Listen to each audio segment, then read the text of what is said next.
IBS School Debate, Series 3 for 2011. Ladies and gentlemen, please make welcome our participating schools. That's Jubilee Secondary School and Salvation Army Secondary. Please stand up. The Jubilee Secondary School is the affirmative team, and on the team, we'd like to make welcome Jatniel Wariambu, Natasha Kiakas, Nason Tokiala, and Joy Wani. Let's give them a big hand.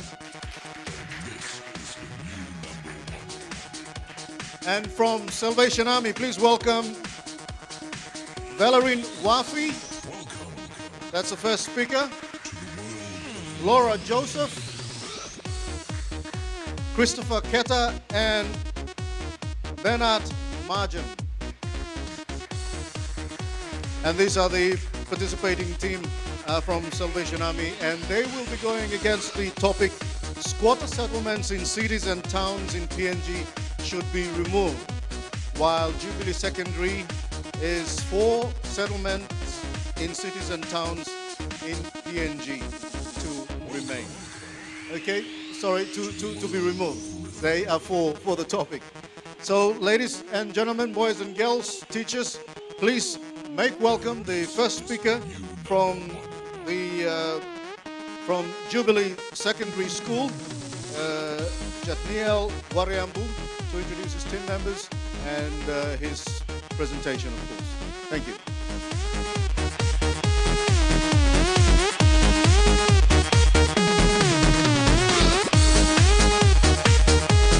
Okay, my apologies. It's going to be the seating orders have been changed for the speakers, so it's Joy Wani. Joy Wani, who wants to become a doctor one day. Please make a welcome. Who will introduce their friends and a topic for the day. Thank you, Chairperson. Good afternoon, everyone.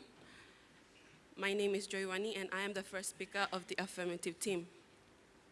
The topic for this debate is squatter settlements in cities and towns in Papua New Guinea should be removed. And we, the affirmative team, strongly believe and agree with this statement.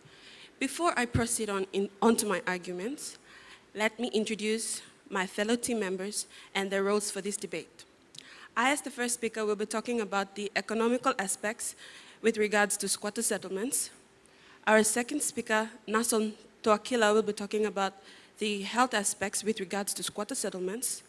Our third speaker, Natasha Kiakas, will be talking about the social aspects with regards to squatter settlements. And our fourth and final speaker, Jatniel Wariambu, will be doing a few rebuttals,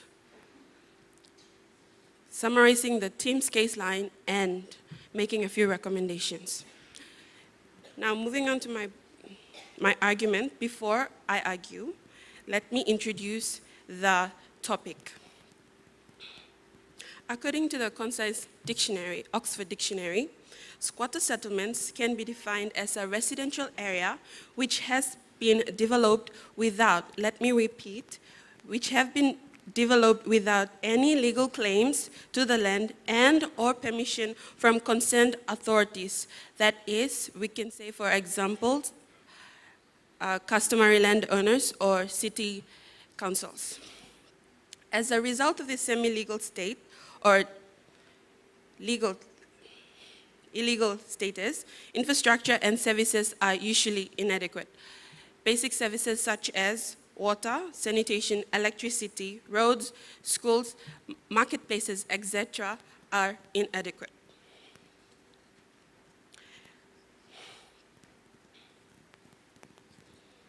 Moving on to my point, first point is squatter settlers, especially the unemployed, are a financial burden to taxpayers. Now, imagine yourself as a taxpayer going to work 24/7 or working tirelessly for an income, and then the tax that you're the wages that you're receiving are being deducted from tax, and this tax is used to provide services such as water, electricity, etc. for settlements. And settlements are usually receiving free electricity and water. Free as in illegal. My second point is squatter settlements should be removed because a classic example, they are biting off the hands of the providers. A good one is, according to the Sunday Chronicles, 19th June 2011, squatter settlements outside the National Capital District, when our Honorable Governor, Pois Pakop, went over to do a bit of presentation. The settlers reacted and caused, I should say, homework for the day. So while the governor is trying to provide services for these people who are not even paying for the services that they are receiving, while they are getting it free off our hands as taxpayers, and we get to pay, while we get to pay for these services, why are they receiving it free? A third point is a result of urban drift. Now, most squatter settlers move in to find better services such as education and whatnot. Now, while they can remain in the villages to make money through commercial farming, etc., or stay in the villages to promote tourism, why come to cities and urban centers and make the city look more like an eyesore?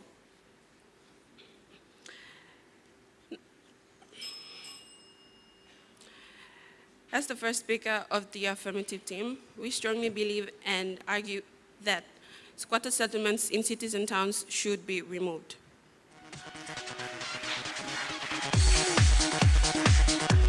Thank you very much, Joy Wani. She is the first speaker for the affirmative team, Jubilee Secondary School, and therefore squatter settlements in cities and towns in PNG should be removed. Now, the school that's against this topic, it's Salvation Army. The first speaker is Valerine Wafi. Please make her welcome. She wants to become a lawyer one day. Good on you, Valerine.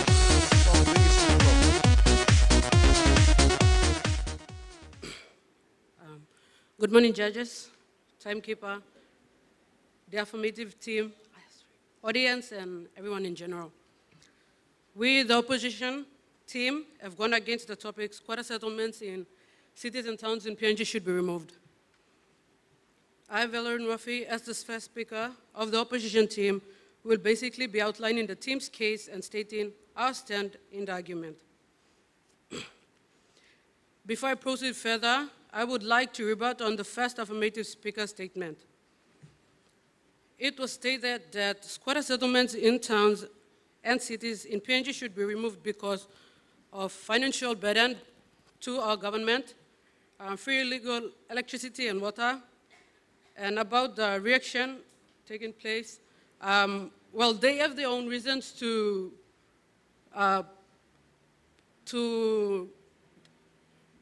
show their frustration due to many different reasons experienced while their settlements, while they settled in their settlements, which is known as the squatter settlements.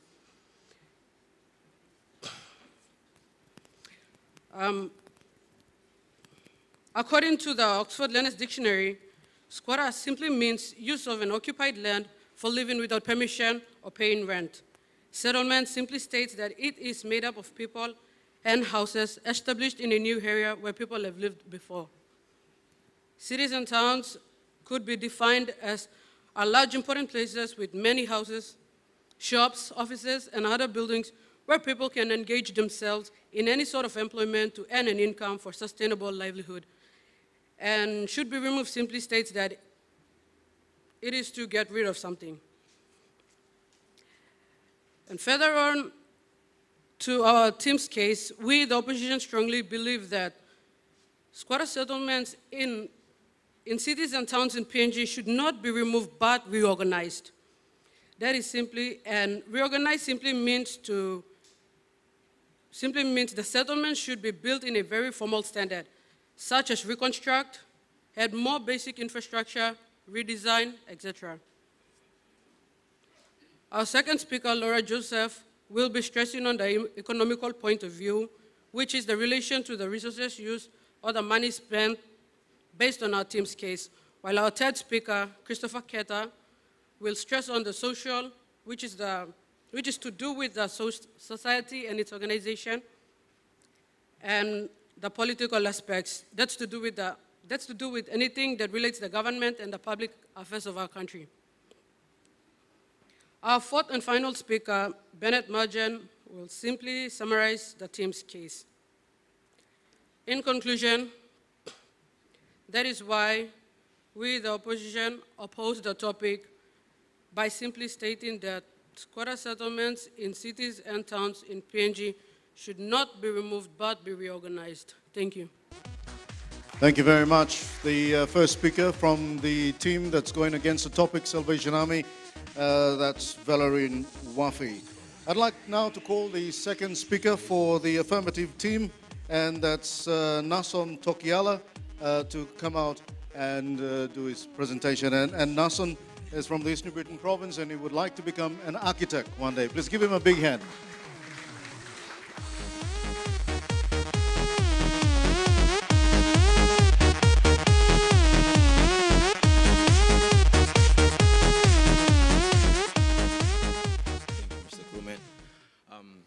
Thank you, MC, judges, timekeeper, and also you, the wonderful audience.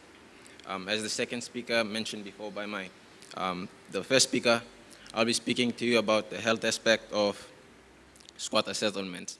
Now, before I go on, some of the rebuttal, I'll be giving you my rebuttal on the statement that has been given by the previous speaker of the opposing team. Now, she mentioned that squatter settlements they portray a frustration of the people. Now, I say that nothing good can be taken from sulking or frustration, expressing your frustration. Nothing good can be, nothing can be taken from being frustrated. You're only putting yourself in a more vulnerable situation by sulking. Now, moving on to my other topic, my points, I'll be talking to you about the health perspective. First of all, I know this is not a lie, but you all know that most settlements in Port Moresby and other provinces lack health and hygiene, meaning health and sanitation. Now, why do I say this? Most of the houses that are built in settlements are built in a way that it is a makeshift house, meaning it doesn't have any built-in kitchens or bathroom. Now, this is okay. Most villages, most houses in the villages are built in the same way, but because squatter settlements are built in a way that they are overcrowding and also densely populated, that in terms of health and sanitation, you try imagining houses without toilets, but they have pit toilets, but they're built in close to other houses. Now, would that be a healthy way of living near your toilets? No. Now, that's one of my perspective why I think that most settlements lack hygiene. They don't have any proper drainage systems. Water that is being used, it is just been, it's flowing down dug ditches, flowing down, passing their neighbors, and so forth. The second one, also relating to sanitation and hygiene. The children or the people who are living in squatter settlements are exposed to their own waste.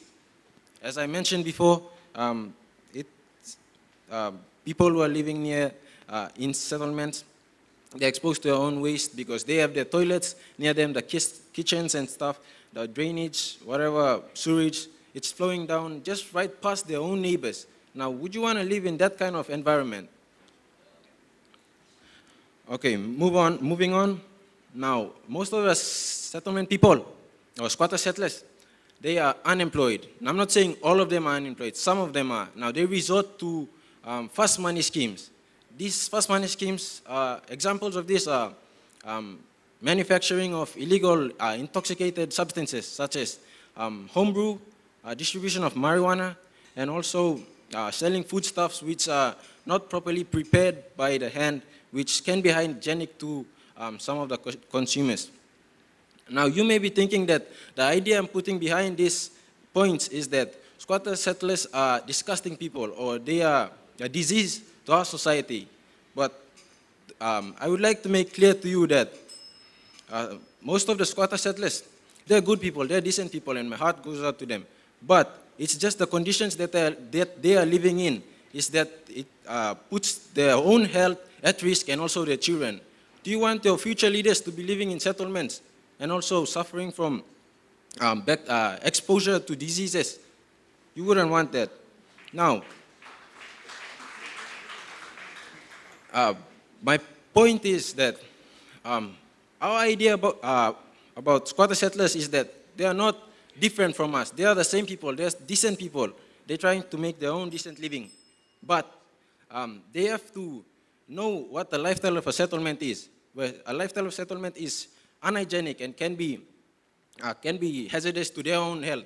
Therefore, we, the affirmative team, believe that squatter settlers should be removed, but in terms systematically, not totally removed and uncared for. Thank you. Thank you very much, Nason Tokiala, the second speaker for the affirmative team, Jubilee Secondary.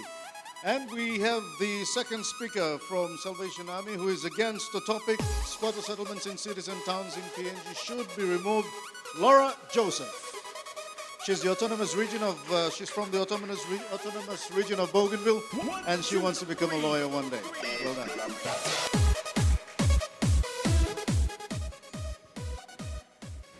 Good afternoon, future developers and investors of Papua New Guinea. As the second speaker of the opposition, before I go on to my points, I would like to rebut on what the affirmative have stated. They have stated something about proper sanitation and the houses being cramped up. If you can see the settlements, the government don't provide the basic necessities like building their houses. The government doesn't come up with the proper housing schemes to the government doesn't provide enough housing schemes to help them reside in the settlements. That's why they have to build their own houses with waste materials and help them to reside. Moving on to my point, squatter settlements is one of the most widespread situations and costly situations that affect developing countries. However, the majority are forced to do this because they cannot afford legal housing, and usually there is not enough housing anyway to cater for the individuals who come here to seek the necessary help of services. Because of this, there is inequality in distribution of wealth in most developing countries, resulting in them having two distinct divisions. On one hand, you have the city's formal employment, housing and infrastructure, which we could call the official city, or the formal sector. But the majority earn their living by small-scale informal employment, especially in settlements. A quote from the Population, Resources and Migration Reference Book, the informal sector employs between 40 to 60% of employed population in our country.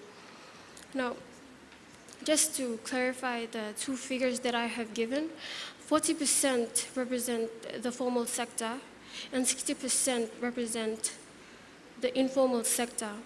Now, my second quote is extracted from the yearly bulletin of BPNG, which is Bank of Papua New Guinea.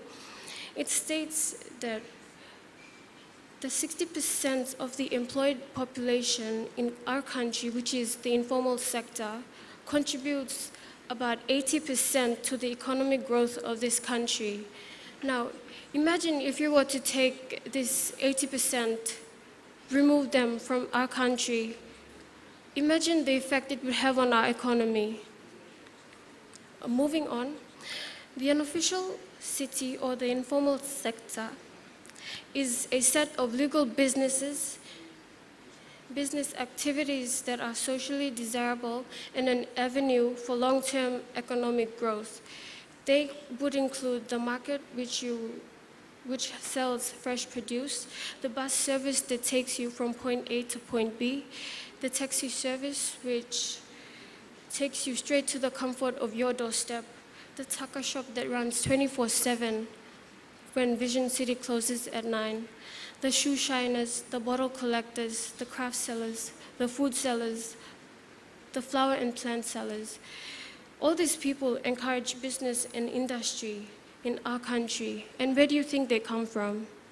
The settlements, obviously.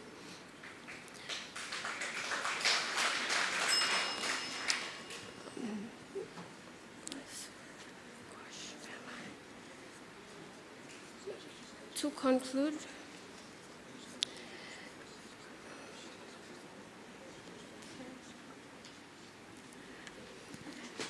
conclude, the unofficial city or the informal sector creates jobs, generates income for our families, and in return, it drives our economy.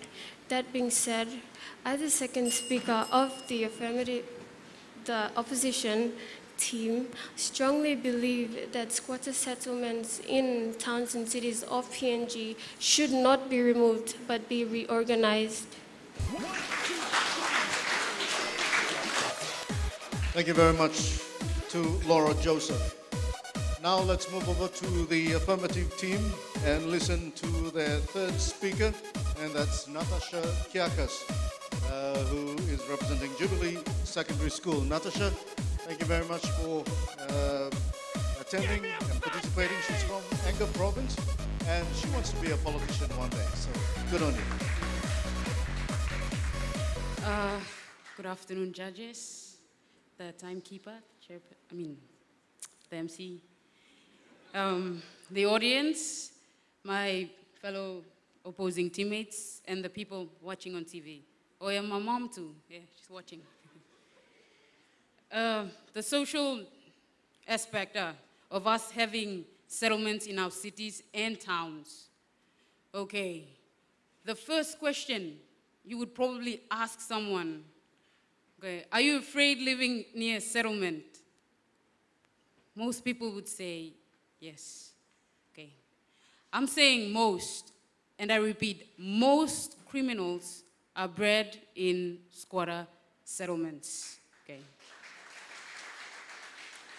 We want a safe environment for everyone to live peacefully and happily. Okay. Firstly, the squatter settlements, they're illegal. Okay.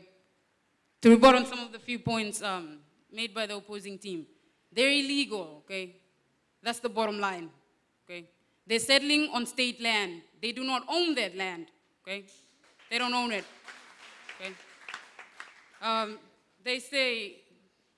They said something about not having enough housing, enough money to provide houses, the bus systems they're providing. Well, obviously, okay, if you've been in Port Moresby City, you see those two big buses. Do you see them? Yeah? Okay, they're for free, provided by the government. The government can provide, just as our Honorable Powers Pakop, through his initiative, he's provided for us. There's also a free bus for women only, yeah, for women only to get on. Okay, sorry, back to my point again. An example, Sir Brian Bell, okay, the late Sir Brian Bell, the late Sir George Constantinou. The late Sir George Constantinou was murdered around Gerehu by people settling in the squatter settlements. And the late Sir Brian Bell, after he was buried, they dug up the grave, the people living near the 9 Mile squatter settlement. Just imagine digging up a grave. That's animalistic, seriously. It's not cool. So to remove these squatter settlements, like for example, these houses, they don't have a section and lot number. So if a police wants to catch a criminal going through there, what would you say? This section, no, they went that way, yeah, that settlement. And then they just go with the car, whatever they've stolen, go on missing. You cannot catch them anymore, okay?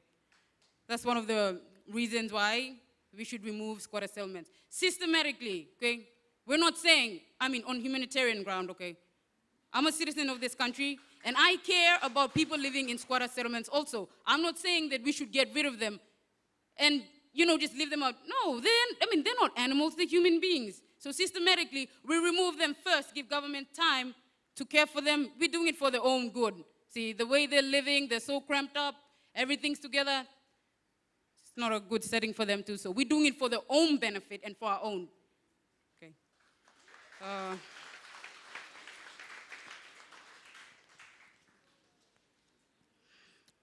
Okay. Land invasion, okay. According to the 2006 yearbook of Papua New Guinea, 50% of squatter settlers, when they were asked, they said 50% of them stated that the land they live on is currently theirs. Just imagine a Highlander traveling an hour on an airplane and they ask him, is that your land? Yes, I own that land. So basically the land does not belong to them. And also, as being a Highlander, an Angan to be specific, I'm not being biased, the ethnic clashes. You've got a Maramuni camp, okay? It's people from Anga province siding there, causing all sorts of problems. I'm not being biased, I'm being straight for the people of Papua New Guinea. And this is for a society like ours, especially Port Moresby city, okay? Having ethnic clashes in our own city, it's not good. So they need to get rid of these settlements. The government should provide housing schemes to help. And yeah, shouldn't have squatter settlements in our towns and cities. Thank you. Yeah, thank you very much, Ms. Kiakas, for your presentation. Well, let's see what the opposition team has to say about that. So let's call on now the third speaker, and that's Christopher Keta. He's from the Southern Islands province representing Salvation Army Secondary School, and he wants to be an engineer one day. Good on you.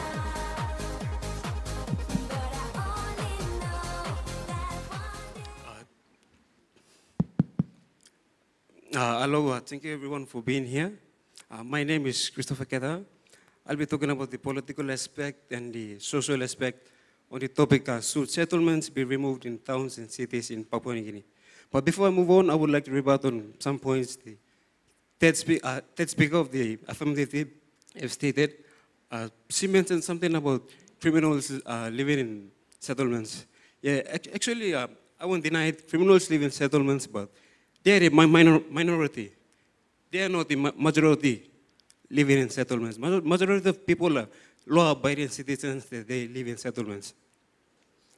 And about the case of the Sir Brian Bell and Constantino, it was a sad case, but not all of the people living in settlements contributed to that. It was the handful of people living in settlements. So we cannot blame all of them. And the other aspect, she mentioned something about like settlements on state land. Not all settlements in Papua New Guinea are on state land. Some are on customary land. And before I move on, I would like to state the importance of settlements. Before our beautiful country, Papua New Guinea, became independent, there were squatter settlements that existed before. A fine example would be like British settlers. They settled in Australia. And Australia, it was not their land. Aborigines were the traditional landowners which owned that land. But they went over there and they settled and they built squatter settlements. And now we know Australia as a well-developed country with a good economy. Because of what? Squatter settlements. It was the foundation. It was the squatter settlements that built Australia on. And moving on to my political point, I would like to say that people living in settlements, they are in basic need of services.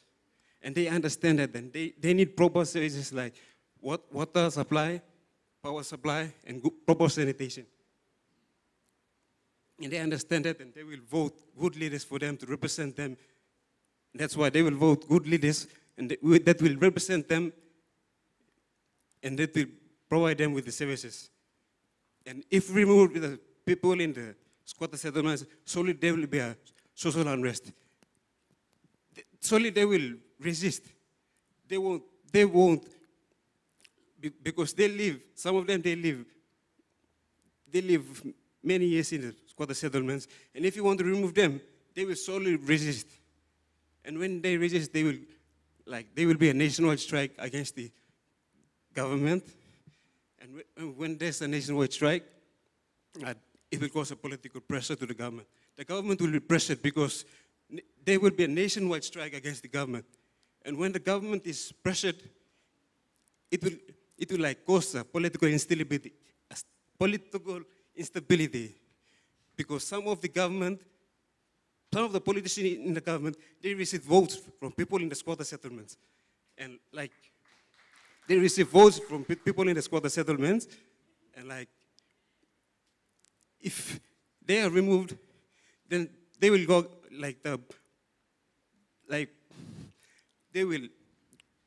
what would I say?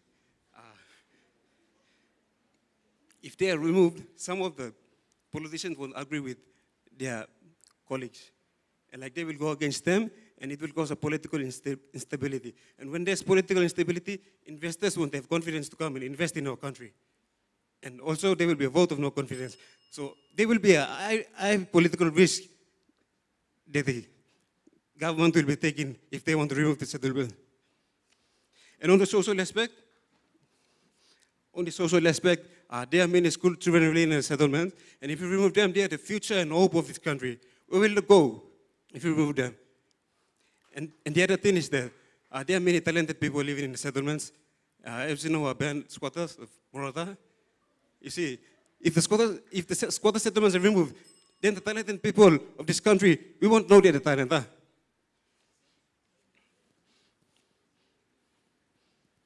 And crime rate will also increase if the squatter settlements are removed, because if the squatter settlements are removed, there will be lots of people displaced around the towns and cities.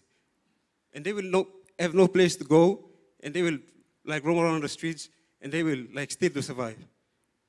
And many workers are living in the settlements. That is why my team strongly believe that squatter settlements should not be removed in towns and cities in Papua New Guinea. Yeah, that was a good one. Thank you, Christopher Keta, from the team that's against the topic, squatter settlements in cities and towns in PNG should be removed.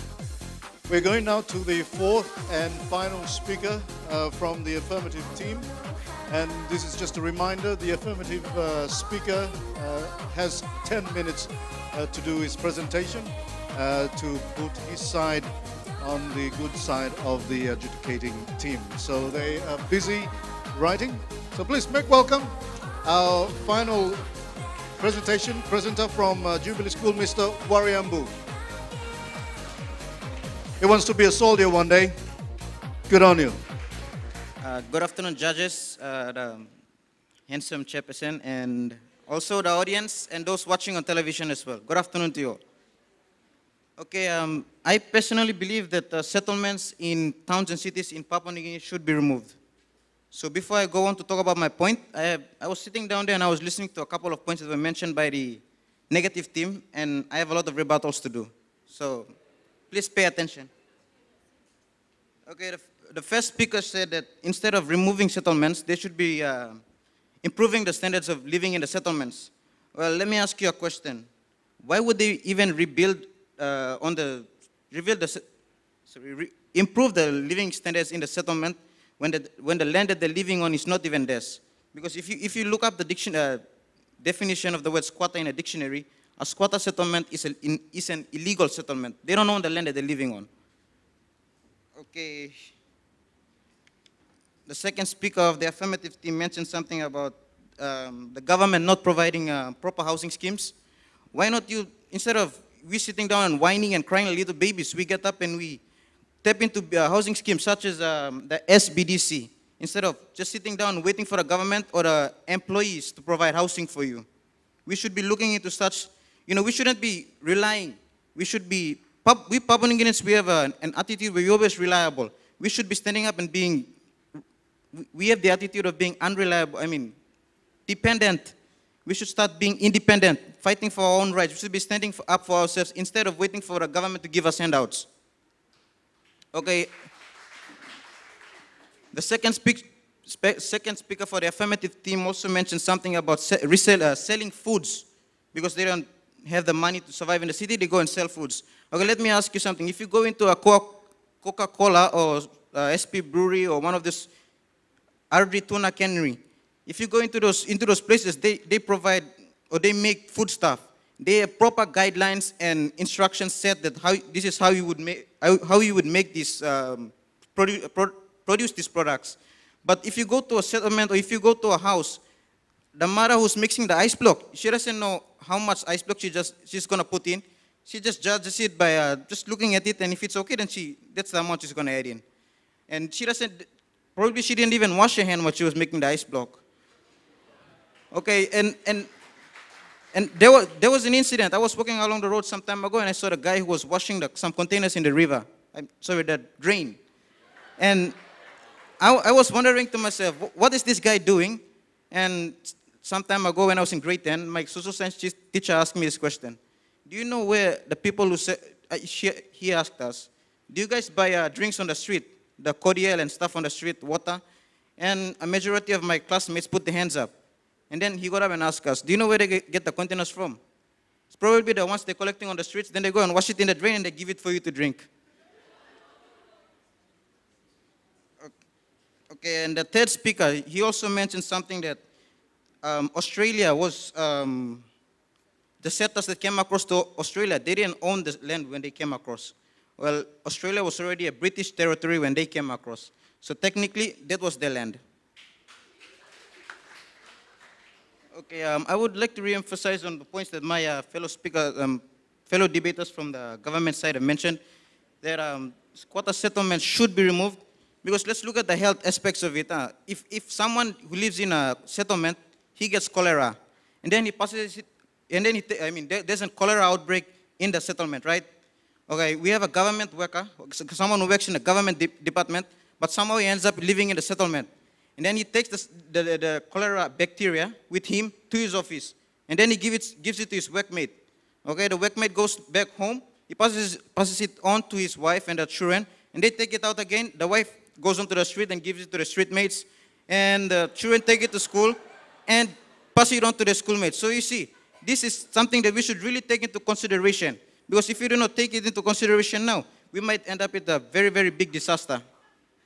Okay, that's the health aspect of it. Okay, the economical aspect. You say, my first speaker, she said that a lot of people, the settlement people, the ones that are unemployed, they're a burden on the government. All right, let me ask the audience a question. Would you like it if you went out spending whole day working off and sweating for your money in an office, and then you come back and you don't get the pay that you worked for? Instead, a certain amount of your money was deducted and then being put, the government is collecting it as tax, and then you're sitting there and somebody from a settlement is demanding services that they're not even paying tax for. How do you feel about that? And there's something else my third speaker said about social issues, right? Like if you go down to a settlement right now, if you go out to the street right now, and if you ask the people on the street, who are you most afraid of? Is it a white-collar criminal, or is it the petty thief that runs around the street all day? They will definitely tell you that they are afraid of the petty criminal. You know why? Because the white-collar criminal is sitting there in his office, running around in luxurious cars, but he will not take your life to get the money. The money that he wants, the position that he wants, he will not take your life to get the money, then get the things he wants. But if you go to the street and you're walking around with this very expensive phone, then all of a sudden you hear someone calling you from behind. "Oi, son up lap." And then he comes up to you, puts a knife to your throat, and gets your phone. And if you resist, who knows, you might get your throat slit by that guy. So you see, settlements in towns and cities in Port Moresby in Papua New Guinea should be removed for the safety of the people living in those towns and cities. Okay, now I move on to my recommendations. We, the affirmative side, we recommend that the government should come about with a systematic repatriation of all those living in settlements. Okay, before the government comes out with this, we as concerned citizens of Papua New Guinea, we should be making awareness to our relatives and our wantoks in the villages that life in the city is not as luxurious as you think it is. Huh? You have to have money to survive in the city, and if you don't have money to survive in the city, too bad for you. And we should not be like telling them that what it looks like in the movies. They see people driving around in luxurious cars and whatnot. You should be telling them that if you come to the city, if you don't have a car, you will have to get on the 20-hour bus and go around, go to work, go to school. This is life in the city. If you want to buy a bag of rice, you have to pay. It costs about 50 kina. And if you're back in the village, you go to your garden, you have free food there, you have free water, instead of coming into the city and you're fighting for survival, yeah. So life in the city is harder than it is living back in the village, because you have free land, you have the land to cultivate, to make gardens, and you have everything that is there. All right, you come to the city, you have to pay for the electricity, the fans that are on right now, you have to pay for the power bill, you have to pay for the bus fare the buses that you get on, you have to pay for your children's school fees, you have to pay for everything. Life in the city is not cheap. And then when we get this message across to them, then the ones in the village will be thinking like, oh, okay, life in the city is not as easy as we think it is. It is very hard. And then those in the village will be thinking to themselves, okay, we should stop traveling and visiting our wantoks in the cities. So, and then when they stay back in the villages, the government should then separate, like the bulk that are living in the settlements, the government should separate them now. The unemployed on one side and the employed on one side. And slowly the government should start repatriating the unemployed back to the villages, and then the government should develop the centers and the districts so that the people don't come running back into the city looking for services, but they stay where they are, and the services are provided to them. And then the government should come down hard on institutions and companies, employers, that they must provide institutional housing. Like, let's take for example, the Defense Force. They pay about 20 kina per month for staying in the Defense Force houses in Mari Barracks and stuff like that. I mean the barracks. And this 20 kina goes towards the maintenance of the house and the electricity that they're living in. And they pay for the food and everything else. And the government should be come down hard on this on the employers, so that when they provide institutional housing, the employees will not be going and living in the settlements, but they will be living in the houses that the government or the employer provides for them, and they pay us only a certain amount of money to the only a certain amount of money is deducted from the pay to the employee. Thank you. Yeah, good one. That's the fourth and final speaker, Jeff, from Jubilee Secondary. Just summing up the affirmative team's position on the topic, squatter settlements in cities and towns in PNG should be removed. I saw a lot of nods and a lot of shaking of heads, but let's leave that to the adjudicators for the final decision.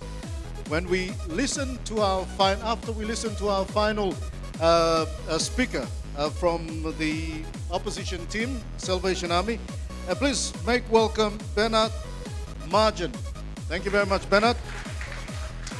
He's from the Milne Bay province and he'd like to be a marine biologist one day. They got lots of water around their place, so pretty good. Thank you. Good afternoon, handsome and beautiful people and viewers all around Papua New Guinea. I'm the fourth speaker, and I will be obviously summarizing my team's argument. And yeah, before I would like to go on, I would like to rebut on some points stated by the government. It is stated that the health side, overcrowding, sanitation, everything. I would like to say, I would rather, though yeah, in settlements, they have health problems. But I would like to go to Erima rather than Hanobada. It's a village, right? Village. And if you go to settlements, it's much more different than the village. Because if you go to Hanobada, it's, yeah, you know what I'm talking about. And also, about the bus, the transport system in Port Moresby, for example, 2 buses sponsored by our lovely Governor Paul Sparkop. Okay, can I ask you one question? Can 2 buses service the whole city? It can't, definitely. And also, about, so I would like to go on. Before I would like to go on, I would like to stress that we, the opposition, believe that squatter settlements in cities and towns should not be removed, but reorganized. Looking at the economical side, take a look at the hillsides. Maybe you'll, sorry, the roof is blocking, but yeah. You'll take a look at the hillsides. You'll obviously see gardens, sweet potatoes, cassavas, everything. And obviously, the 6-month settlement is right over there. And they actually, that's why the 6-month settlement is there. They actually produce and we go and buy. And not only 6-month settlement, but you look around, everywhere. Okay? And that's why the 6-month settlement is, the market is here. Another point, if the government, how did you go to school this morning? Most of us, we actually catch bus. I do catch bus.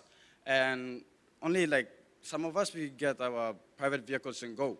Okay, if the government does remove the settlements, how? A lot of bus drivers and taxi drivers, they live in the settlement. And if you remove them, the result is that I live at Gorens, so I will actually walk from Gorens to Koki Salvation Army. That's where I go to school. Okay. And if we do remove, example, 6-month settlement, there won't be any market. Okay? And also other settlements, the markets will go. Then I have to look for some markets such as Gairet, they have a market over there. And also going up to Rigo, the Bendown market. My Kukila friends would know that market. Okay, settlements do provide after-hour services, such as selling of goods when our lovely, lovely Vision City closes at 9 p.m. Example, maybe around 12, just say 11 o'clock in the night, I get hungry for some reason, I don't know. How will I go to the shops? They are closed. And if I don't have any, if I don't have a canteen near my neighborhood, where will I go?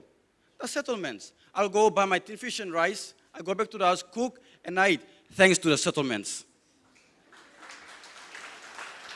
And if we do remove settlements and repatriate them back to the provinces, it would be a more costly exercise for the government.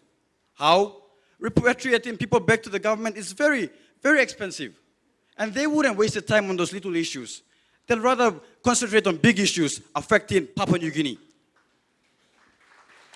But if they did repatriate them back, look at the downside of it. The people back at the village, they'll say, why are you coming back? You should stay in Port Moresby, for example. Why are you coming? Then there's a conflict. Then people lose life. They fight over land. Then the government has to actually go down and solve the problem. And they don't actually have time for that. Looking at the economical side, 80%, the informal sector contributes 80%, while the formal sector contributes 20% to the economical growth of Papua New Guinea. So that's a very big difference. And it is quoted in the yearly bulletin of BPNG, Bank of Papua New Guinea. Looking at the political side, people in settlements need basic services. And they actually need like constant power, sanitation, water. And this will make them actually look for a good leader, like our lovely Paul Sparkop. He's a very good leader. I like him. And they will actually look for those leaders to fulfill their wants. And if we do move, if the government does move these people, it will definitely, people will definitely resist. Because looking at the settlements, there are 5 to 6 generations in there, and they consider their home. And then, and if it does, if it does contribute to conflicts, then definitely it will lead to civil unrest. And people, the foreign investors, they'll actually pull out because they know that if there's a civil unrest, then the government itself is unstable of looking after Papua New Guinea. Then they will pull out, and it will actually affect the economical growth of PNG. Looking at the social aspects, many students, they live in settlements. Example, Holy Rosary, the school up there.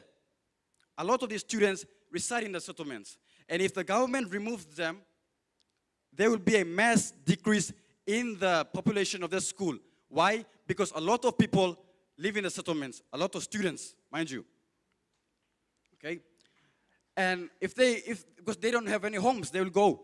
And homes symbolizes the foundation and stability of a family. And if it's not there, definitely there's no future for a child. And this, if a child has no home, this will go against the children's right, number 11. A child has a right to a home. If it doesn't, then we actually defeat the purpose of these rights. And many settlement dwellers don't want to go home because there's a tribal fight over there, because if you send them back or repatriate them back, they get killed, just sending them to the graveyards. And also, it will also have an effect on human resource. Example, Justin Chechenko. He runs the city, he cleans the city up, he beautifies the city. And who does he employ? The people in the settlements. You won't see a guy in the office coming and cleaning early in the morning the roads. He wouldn't. He has no time for that. But the settlement, they have time for that. They can come and clean those stuff for us. And also, the security firms in Port Moresby, because I live in Port Moresby, I know the security firms. A lot of these people, a lot of the companies employ people from the settlements. And if you remove the settlements and send them back, then how? How will they do? How will the securities employ people, the boys and some girls? And also, if you do remove a settlement, you remove talent. Who sings this song, Mangi Kawas, Mangi Block, Meri Morobe? You guys know the songs. I know you guys sing it sometimes.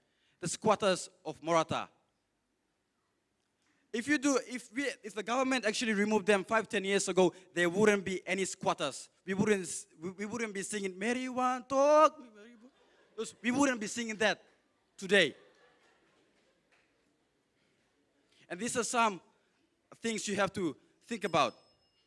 And these are some recommendations. If we had to remove the settlements, I would say the government should set a bill to reorganize but not remove. Put in more affordable standard houses through the government by National Housing Corporation, proper water sanitation through Edaranu, electricity, PNG Power, and also put in a police station in the organized settlement where to reduce crime like any other suburbs in Port Moresby. Also build a new school, a healthcare center, and lastly, create employment so that they can pay tax. So this is why, so I would like to say that we, the opposition, strongly, and I repeat, strongly state that squatter settlements should not be removed, but reorganized. Thank you.